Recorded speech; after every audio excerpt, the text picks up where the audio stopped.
Vot tak, hommikusöögiks jälle Migo Reng ja kõud täis. Lähme tagasi praegu hotelli. Täna ongi meie viimane päev Balil, siis tähendab, et kell on praegu kuskil selline 11:30. 12 peame hotellist välja tšekkima.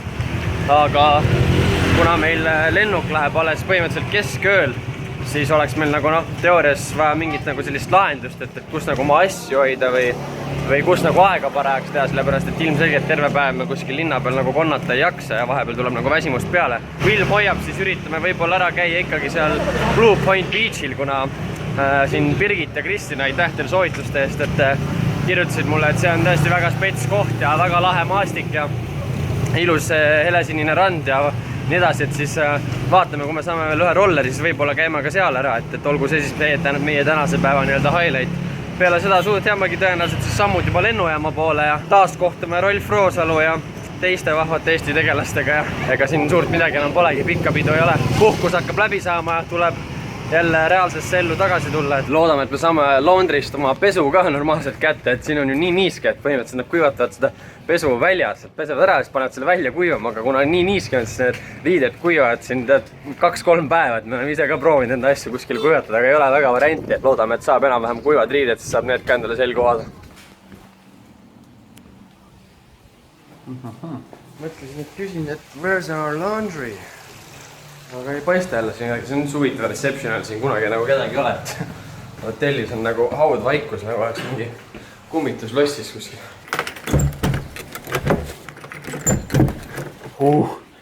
Hea külm on siin. Heavyweight champion of the world! That's our bike? No? You find another one? Okay. Leidsin enda suureks üllatuseks kotist veel ühe paari puhtaid sokke. Need ei olnud küll minu omad, aga mulle tuli meelde, et need on Qatar Airwaysi lennult saadud sokid. Et nad tagavad jah pikemal lennul sokke, nii et see jube hea. Praegu päästis olukorra. Vaatamaks saame pesu kätte. Kedagi pole. Hey, we had laundry yesterday. No nii, kuiv ja puhas pesu ka käes, nii et rollerile ääred sisse ja Blue Point Beachi poole teele. Puhas pesu sulle. Martin, sõiduks valmis? Ja 3, 2, 1, spinnimees! No nii, igalt peaksime jõudma siia Blue Point Beachi. Taevas on sinine, ilm on soe ja isegi tuule käes on maru pala. Aga mulle tundub juba väga lahe! Turn right. Mingi tollipunkt, ma ei tea, kas lambikutid või legit, aga 10 tonni per koon, et sisse saada. Kindlasti saab kõrvalt kuskilt muud teed pidi ka, et seal või näha, et kõik surfasid vaata kuskil all. Aga ei viitsi praegu siin otsima hakata, nii et maksime selle 10 kilo näkku ära ja lähme vaatame, mis siin toimub. Ma soovitan tulles öelda lihtsalt pigem, et sul on siin ees hotell või midagi sellist, et siis saad Magic mushroom? No magic mushroom. Siis saad nagu tõenäoliselt ilma mingi fiita sisse ja ukse peal pakutakse sulle kohe magic mushroom, nii et eks see on iga mehe oma valik, et me saame praegu ilma hakkama. Martin parkis sinna, ootame ta ära. Aga jah, no näed, rolleri parkla on ikka täielik crazy house siin, et kohe aru saada, et palju rahvast on ja magic mushroom on juba minuti aja jooksul, ma arvan, 3-4 korda pakutud, nii et laine on hea ja surfajaid on kõriaugu, nii et ma ei tea, ma silma järgi ütleksin, et on vähemalt 100 inimesi on ka väga palju, turisti ka meeletut, aga no eks sellega tuleb arvestada siin, aga pole hullu, ilm on ilus ja vesi on soe kindlasti, nii et mida rohkemat elult tahta, tuju on hea. Üsna järsult trepid, nii et siin tuleb päris ettevaatlik olla ja kuna kogu aeg surfajad siit üles-alla matkavad ka, siis on nüüd päris libedad ka, nii et siin on attention, hati, ehk siis ettevaatust paali keeles. Täielik monkey business, sest vaat seda igal pool, opa, vaata, fitness käib. Majandavad sealt. See paneb mu telefoniga jeebi ka, ma arvan kohe, kui liiga lähedale paneb. Monkey. Söövad banaani ja küpsist ja opa. Aga siin on ahvid korralikult pätid, näha on. Kõigil peab ikka midagi näpus või hambus kogu aeg olema, et tuleb endale asjad ilusti kaela ja selga panna ja riimad ja rapsud kinni, nii et enne kui aru saad, oled siin kalju sees. Põmm. Ja siit saab edasi siis randa. Ettevaatust.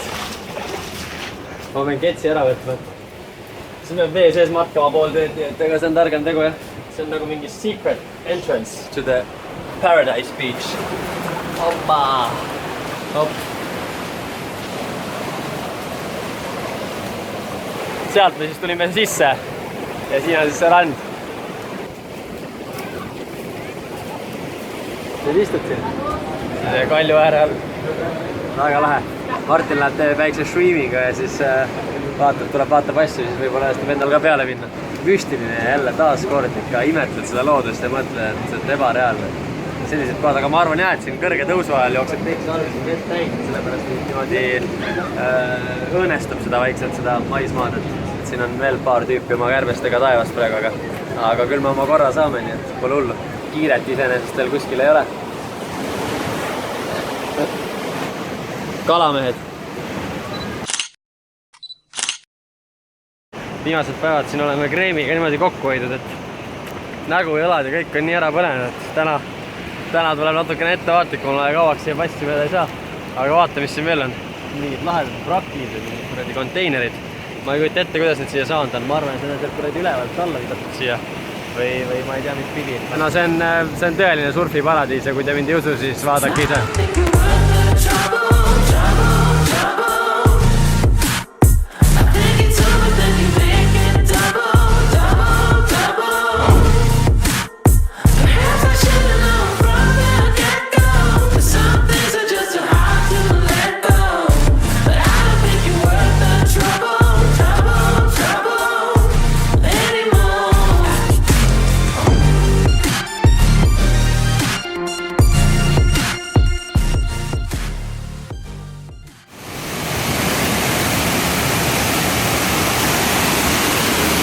Siuke trepp.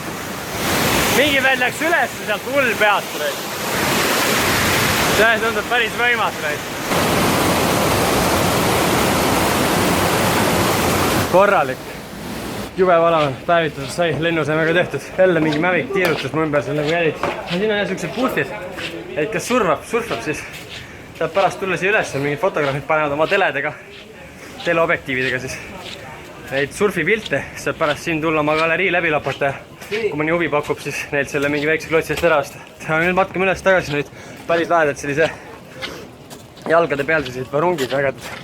Võtame midagi jautavat juua ja vaatab, võib-olla mingi amps. Päris koormav on seal päikse käes ikka praadid ennast. Proovi. Odavam. Ma räägin, mingi 3 euri eest saad sellise päris vaata vaadet. Opa, siin istume. Ma olen valmis üheks jautavaks joogiks. Pann kokka söödud, maru jääli. Ei ole mul midagi öelda, see mõttes, et suured tänud sõpradele soovituste eest. Ma saan aru küll, miks teile see place meeldib. Tõesti lahe. Täielik surfiparadiis ja vahvad inimesed ja hea toit, söök, jook ja superluks vaade. Ma ütlen ausalt, mina ei ole kunagi ise isiklikult surfamist proovinud. Igasugust muud hulluse ja lollusi on tehtud küll ja küll, aga surfata nagu kunagi ei ole jõudnud. Aga siit vaadates tundub ikka kuradi lahe küll, et nagu täielikult merede kuningad on nad seal laineharjal. Kahjuks ei ole meil seekord nii kaua aega, et mul ei ole laud esiteks ja teiseks siin vist rentida saab, aga meil ei ole nii palju aega ka, et praegu sinna uhama minna, eks see on natukene harjutamist ja harjumist ja praegu on seal tõesti, ma ei tea, kümneid, kui mitte sadu surfareid korraga peale, et ma ei kujuta ette tükk aega mõtlemisel juba, kuidas nad teineteisest mööda manööverdavad. Aga noh, küll ma kindlasti jõuan selles mõttes, et ma olen juba otsustanud, et kas siia või kuskile sarnasesse kohta peab tagasi minema ja kui ma selle surfamisega ette võtan, eks see lifestyle'i guru nagu üks ABC-sse kuuluvaid oskusi ei ole, et tuleb see ka ära õppida, ei ole midagi. Kuidas sul surfamisega lood on? Kui tühi plats oleks, ma prooviks, aga ma ei viitsi kellelegi mingit songa või aju purutust tekitada. Aga tundub lahe küll, on ju? Viimane päev on kiire ja tihe päev ja meil on vaja veel ära näha Uluwatu tempel. Et tänane päev ainult mingi vegeteerimine oleks, siis lähme uuvame praegu siit sinna, siin on 2,5 kilti, ei ole väga pikk sõit. Vaatame ära ja siis põhimõtteliselt paneme linna tagasi. Kuna meil tuba enam ei ole, aga väga rõven olla, siis vaatame äkki õnnestub veel kuskilt leida mingi koht, kus duši all käia ja siis matkata juba kodu poole. Ma unustasin kõik oma akud põhimõtteliselt ära laadida kaameratel, nii et täna olen ma stuck with only my mobile phone ja sellel on kakku iga hetk otsa lõppemise, et tõenäoliselt varsti peame üle hüppama GoPro peale ja sellel on ka üks pulk akut, nii et vaatame, mis me teile siin tänasest kokku viskame. Aga pole hullu, saab asja. Rollerit pargite, siis parkige võimaluse korral varju, sellepärast et muidu on iste nii kuum, et ma ei tea, mina oma kanni sinna peale küll praegu vist ära ei paiguta. Aga meil on pudel vett, ma arvan, nii et ma kastan selle istme üle ja siis on okei. Kuna ma saad akut kohe tühjaks, siis ma arvan, et lõpetame siin selle pulli ära ja spinnime otse Uluwatu templisse, siis võib-olla õnnestub kuidagi tänane päev vastu pidada veel nende akudega, mis meil järgi on. Nii et let's go! Siin jälle ukse pealt sisse ei saa niisama 30 tonni tuleb maksta. ja siis tuleb endale mingi siuke jälle see, mis see oli see sarong või? Sarongi taoline asi endale ümber siduda, et siis vaadata, et kirjutada ukse peale silt ka, et siin on hästi kõva monkey business, et olge ettevaatlikud, et siduge endale asjad külge ja võtke käpid peast ära, sest muidu tehakse nendega jeebi ja võid ilma jääda. Aga vaata, mis toimub. Mingi Martinit vaatas, ta vaatab, et kuule, et see on vähe suurem ahv, et sellega ei ole mõtet küll jebima hakata siin.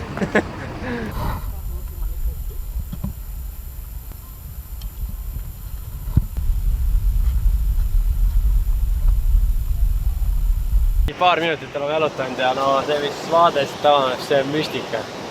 Vaata seda. Maismaa lihtsalt otsustas ühel hetkel, et ma lõpetan ära selle pulli ja selline hääl. Ja seal otsas on tempel. Siit mööda teed saab tulla niimoodi. Tops. Ja siit läheb veel edasi.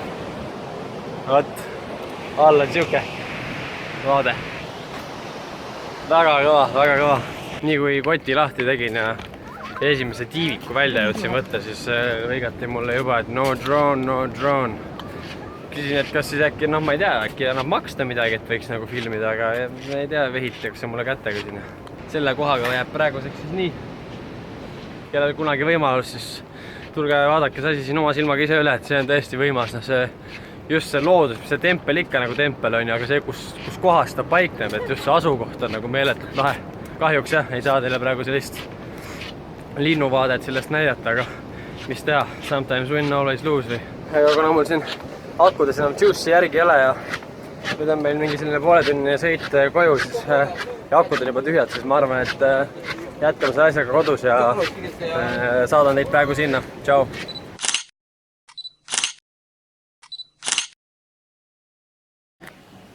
No võt, olemegi nüüd otsapidi kodus tagasi, aga noh, ei saanud ikka jälle ilma probleemideta siia koju tulla, sest et poole tee peal põhimõtteliselt hakkas vihma sadama ja siis läks meil lõpuks juhtus ka see kaua oodatud asi, ehk siis meie rolleri kumm läks katki või rolleri rehv, vabandust Ralf, rolleri rehv läks katki keset teed, ei kuskil põhimõtteliselt sirge tee peal, järsku käis mingi plaks, tagumine ots hakkas vibama ja lõppes see asi sellega siis, et seisime seal tee kõrval, pentsu ei olnud, rehvi tühi, ma näitan teile mõne see kaadrit ka, vaatan, et on teie ees nüüd.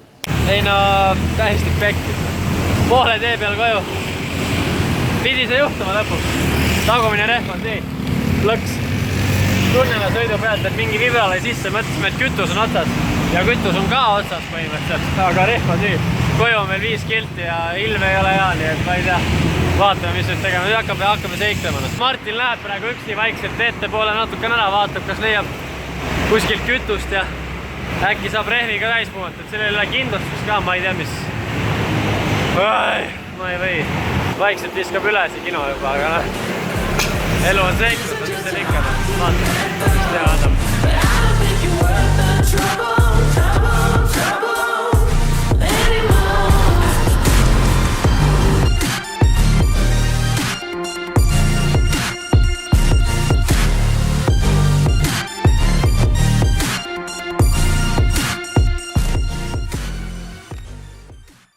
No võt, ühesõnaga lõpuks siis matkasime sealt mingi pool kilti kuskil eemale, saime rahaautomaadist natukene raha, et siis maksta selle rehvi vahetuse eest. Õnneks õnnetus oli vähemalt nii palju õnnelik, et meil oli see rehvi vahetuspunkt oli, ma arvan, mingi sellise 100 või 150 meetri kaugusel, äkki noh, ei olnud väga kaugel ühesõnaga, et saime ära vahetatud ja jõudsime edukalt koju.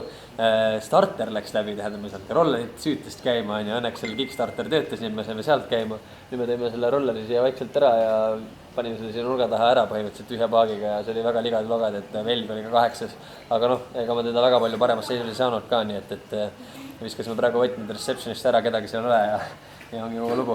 Meie mure oli see, et kuna me olime päev otsa matkanud ja päikse käes istunud, siis tahtsime duši alla saada ja mõtlesime, et noh, kuna meil tuba enam ei ole, et kus me ennast pesta saame, aga tuleb lihtsalt ise olla normaalne tüüp ja naeratada ja ütleme, see viib sind sageli päris kaugele selles suhtes, et küsisime receptioni tüübilt, et kuule, et can we take a shower somewhere ja ta andis meile lahkelt ühe toa võtmed, ütles kuule, et take your time, nii et saime ennast puhtaks ka pesta ja nüüd teeme siin kiire letiminuti ja siis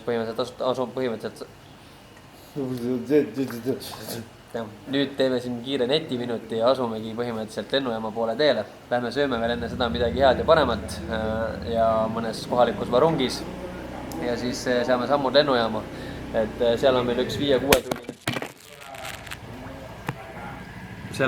5-6 tunnine passimine ja siis ongi kuradi gorillapood hakkab sabama, eks, et jätame oma armsa 11 eurose hosteliga siin jälle hüvasti ja ongi kogu lugu. Martin on meil hästi stiilne siin. Lilleline tropika särk on ja siis camouflage püksid ja varba vähe plätid. Aga ei, väga mõnus on puhtad riided selga saada, et see on hea. Saame selle reisi, 39 tunnise reisi võtta ette ikkagi puhta ja värskena ja et lennukites kaasreisijatel ka vähe mõnusam olla selle meie kõrval, et võib-olla olekski veel mustad riided selga, et mis oleks võib-olla saanud mõne vaba istu vaata. Keegi oleks ära kolinud kuskile. Et hüppasime nüüd Circle K-sse ja Martin... 5 tonni. 5 tonni, suur vesi. Palju see on siis mingi 40 senti, 40 senti, 40 senti. Jinx. Et 50 000 sa oled siin rikas mees. Oh my god, and marmelade and crazy traffic as always. Kimede chocolate. Knockers. Thank you. Kohalik Snickers, Knockers. Siin on jah, kuradi iga sergioskis on lademetes Viagra tablette, siniseid, kollaseid, punaseid ja missuguseid. Martin räägib, et pidi aitama mille vastu? Mägedese mingi kõrguse teema on, ma ei tea, pea hakkab valutama, see vaplik puudus pannud. Mayhem on siin liikudes, vaata. Prõmm. Mentidel on tegijad tsiklid vähemalt. Ei tulnudki varungi. Tulime Harris hotelli kohvikusse. See oli kõige lähemal, kui saab kaardiga maksta, ei viitsi rohkem ATM üles otsida, et sularaha välja kaevata, nii et see on praegu siin. Siin on hea mõnus konditsioneeri ka, saab natukene veel jahtuda. Tiidul on pikalt püksid alas. Näha oli, kuidas mees juba piinleb 10 vinti möödas.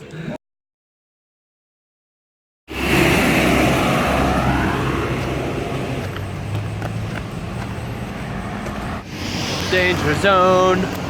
Üritame siit lennujaama jõuda kuidagi. Aga no see ei ole kindlasti tee, kus minema peaks, aga siin on see kuradi lehmamäng, vaata. Hop, 2 sammu edasi, 1 samm tagasi. Nüüd, run for it, ei ole või? Ühesõnaga, peale pikka keerulist matka jõudsime see Angura Rai lennujaama nüüd lõpuks kohale. Panime alguses pool kilti vales suunas, aga tulime vapralt tagasi, nii et keegi ei ole just arvestada, et inimesed siia jala peaksid tulema, et me tulime jala mööda siin kiirteed ja oleks ääre pealt siia oma elu maha ka jätud. Igatahes tänaseks aitab ka, kell on juba palju. Teeme siin check-in ära ja siis suundume Doha poole teele. Et Angura Rai lennujaam on küll üks vinge lennujaam, et täielik arhitektuuri ime selles mõttes ja. Aga sellega ongi meie reis Balil siis lõppenud, loodan, et teile meeldis. Vaatame, võib-olla kohtame teiega jälle, võib-olla mitte. Kes teab, seniks soovin teile kõike paremat. Pidage meeles, et olge ilusad, olge mõnusad, olge teineteise vastu head. Võitke jalg pedaaril ja lõbu oleks kokku hoia. Tšau!